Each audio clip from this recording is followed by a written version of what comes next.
Assalamualaikum warahmatullahi wabarakatuh. Enak ini dengan ini kamu bilang ditembak enggak? Saya hanya nambah sedikit yaitu tentang pembahasan saya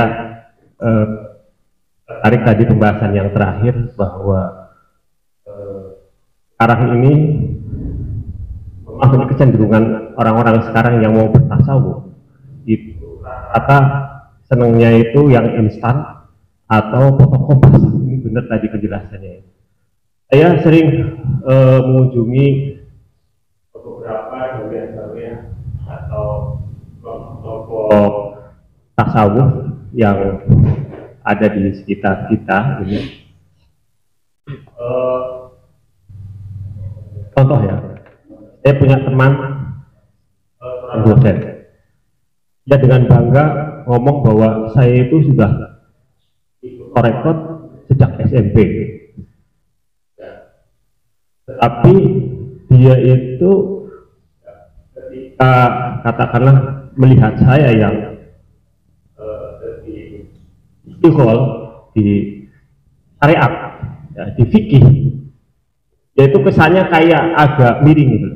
Jadi dia ngomong, saya itu lihat ya sekarang orang-orang yang syariat, katakanlah para santri-santri yang belajar fikih dan lainnya itu dianggapnya ini mereka itu kurang bertasawuf. Padahal kalau saya lihat ini orang oke lah dia sudah bertorekot sejak SMP, tetapi ada hal yang esensial yang dilupakan. Sementara dia sekolah basicnya umum seperti di IPB, kemudian di UGM dan sebagainya ya. Dan akhirnya saya pernah waktu saya jadi DKM masjid ya, jadi saya nyuruh untuk khotbah Jumat ya, khotbah yang di Masjid Umus ya. Dia maju khotbah Jumat, saya teliti ternyata bacaan Al-Qur'annya banyak yang salah. Khotbah Jumat ini saya repotan gitu baca Qur'annya ini. Padahal ini yang sangat esensial ya. Quran itu standar Islaman seorang itu dilihat dari baca Qur'annya. Saya berpikir ini orang sudah masuk torekot, sekarang umurnya waktu itu sekarang itu yang itu sudah setengah abad ya, setengah abad. Jadi kan sudah lama sekali dari SMP sampai umur 50 tahun gitu. Tapi saya lihat gini ya, bacaan Qur'annya kok masih belepotan, tapi dia sudah menyalahkan orang-orang yang bersyariat ya, orang yang ngaji fikih seperti para santri. Artinya sekarang itu kecenderungan orang-orang sekarang, katakanlah misalnya pada atau rekod, tetapi syaratnya nggak diperhatikan. Ini yang berbahaya, sehingga setannya masuk. Ciri-ciri orang kemasukan setan ketika belajar sesuatu, terutama misalnya tasawuf, dia merasa paling suci, paling benar, paling hebat. Oke, sampeyan misalnya syahadatnya durung diakui dan durung disaksikan oleh kelompoknya kami. Ini kan bahaya sekali. Jadi kayak pemilik kunci surga. Ya, ini model-model orang-orang ya sufi yang tersesat seperti itu. Padahal kalau saya lihat esensi dari belajar tasawuf itu adalah bahwa kita itu orang yang merasa paling hina di sisi Allah dan di sisi manusia. Yang saya pegang dalam prinsip tasawuf saya ya itu sebagaimana makalah Imam Ali radhiyallahu anhu, Imam Ali karramallahu wajhahu, "Qul indallah khairun nas wa qul indan nafsi syarrun nas wa qul indan nasi rajulan minan nas." Itu prinsip yang saya pegang. Jadi engkau di hadapan Gusti Allah itu sebaik-baik manusia, tapi di hadapan manusia di hadapan nafsu kita ya, kita itu yang paling buruk ya, karena kita selalu ngelawan terus pada nafsu kita. Dan ya ini waktu tidak nasi rojulan nas, dan di hadapan manusia itu kita harus seperti manusia pada umumnya. Nah ini ya, ini sering yang saya lihat itu ada kelompok Islam di Indonesia seperti Wahabi itu namanya, kalau di kalangan namanya eksklusif ya, nggak mau baur atau bergaul dengan mereka pada umumnya, jadi merasa paling benar. Ya itu. Ini orang tua Wahabi juga kayak gitu, itu udah kelas tinggi itu. Perasaan sombongnya itu merasa paling benar, merasa paling hebat, yang lainnya salah. Ya ahli bid'ah, bahkan kadang sampai musyrik, ya kafir dan sebagainya. Ini kan sangat berbahaya. Jadi ketika kita belajar ilmu, kemudian kita merasa ya saya lebih hebat dari semuanya, ya itu berarti kita sudah kemasukan setan. Itu tasawufnya sudah ya ini. Tapi kalau kita bertasawuf kemudian merasa paling hina, di situ dalam misalnya dalam keterangan Nasul Ibad itu dijelaskan ketika kita menghadapi anak kecil, merasa tuh enak aja cilik kayak dosa, ya sementara aku dosa wis akeh. Nah tapi wong bodoh, ya lah. Kayak amalin yang saya jampura, bapak kayak orang ngerti lah. Aku amale ya ngerti, ya. Iku ngadepi wong bodoh lewat, ngadepi wong pinter. Hebat wong pinter, dia bisa beramal dengan ilmunya. Sementara saya sementara saya beramal tapi tanpa ilmu. Ngadepi wong kafir, ya. Tuh bukan baik ya wong kafir, akhir hayatnya oleh hidayah masuk Islam. Sementara aku malah akhir hayatnya dicukut imannya sehingga mati dalam keadaan su'ul khotimah. Nah, ya kan? Jadi terus pokoknya sampai esensi dari bertasawuf itu adalah kita merasa paling hina, paling bodoh, paling kotor di sisi Allah dan di sisi manusia. Ya, di sisi Allah, di sisi manusia. Itu kalau kita merasa paling hebat, paling bersih, paling wasya, itu berarti kita sudah kemasukan setan. Betul nggak?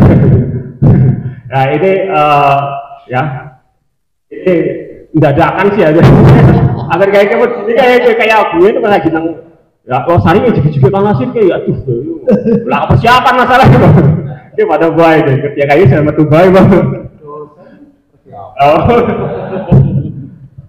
Ya untungnya gimana ya rada-rada. Aku gimana pun aja sih saya berang anu ke, bukannya agak hikam rada familiar. Saya dulu sempat menghafal itunya ya, matannya itu. Ya, apalmu kelalen gitu. Iya, agak jadi wah ya. Ya jadi agak gemen dadakan rada-rada nyambung gitu.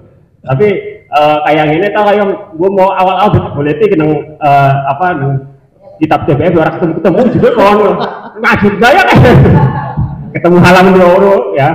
Ya itu jadi seperti itu kita saya kira tasawuf itu sangat penting ya. Saya secara pribadi itu belum pernah ikut torekot misalnya Sadili atau apa belum. Cuman kajian-kajian tasawuf itu sering saya dalami, dan termasuk juga ini hikam termasuk salah satu kitab favorit saya untuk nata hati. Ya, enggak hanya saya terus ngomong aku inapan itu memang seharusnya seperti itu. Jadi kita jangan sampai punya perasaan paling hebat, paling bersih, paling akibat, paling zuhud, paling bertakwa. Itu kalau kita sudah kemasukan seperti itu, ya itu berarti kita sudah kalau kita itu sudah disisiki oleh setan iblis yang termasuk. Tapi ya tadi, kalau kita merasa paling kotor, paling hina, ya paling orang benar menurut Allah dan manusia, berarti kita itu tasawufnya ya, rada-rada mending ya. Dan memang seperti itu yang saya tadi contoh yaitu yang dosen umus itu kayak gitu. Jadi dia itu melupakannya seperti itu. Ketika mereka sudah asik bertorekot, akhirnya melupakan syariat. Padahal syariat itu adalah pintu gerbang pertama. Nggak boleh misal langsung torekot kemudian itu ya. Dan hal-hal seperti itu bisa dipelajari sebenarnya itu. Kalau yang kayak torekot dan itunya itu jadi saya pernah silaturahim ke orang musyid torekot di daerah Jogja.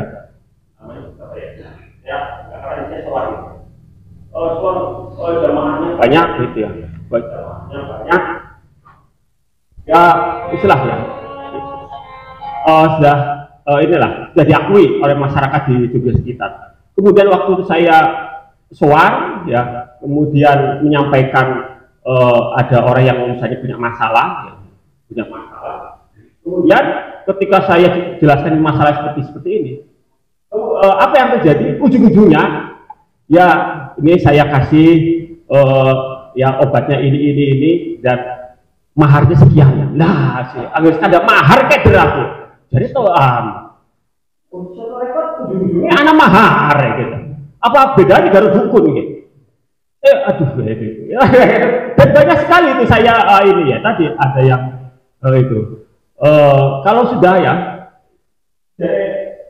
tasawuf itu ya ketika skanda fulus ya mahar itu seru banget tuh itu.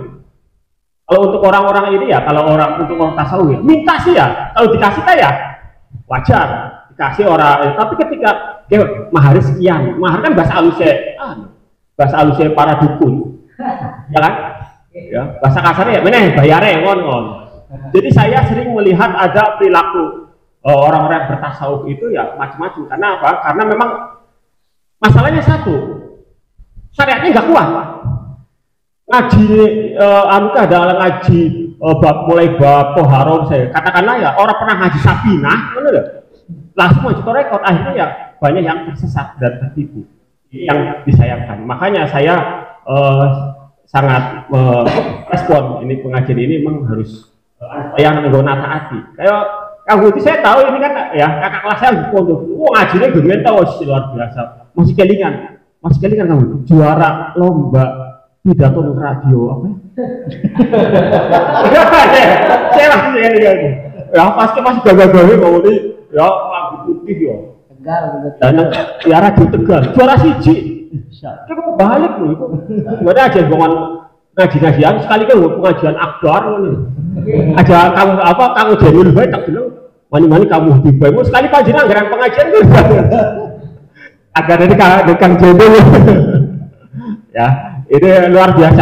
Syariatnya sudah kalau kamu itu syariatnya sudah nyokot. Jadi ketika belajar tasawuf itu ada rohnya. Orang-orang sekarang ya tadi senangnya itu cari jalan pintas, ya syariatnya masih kurang, tapi langsung ikut torekot. Nah itu itu oleh setan, ya sehingga dia merasa paling lah ya.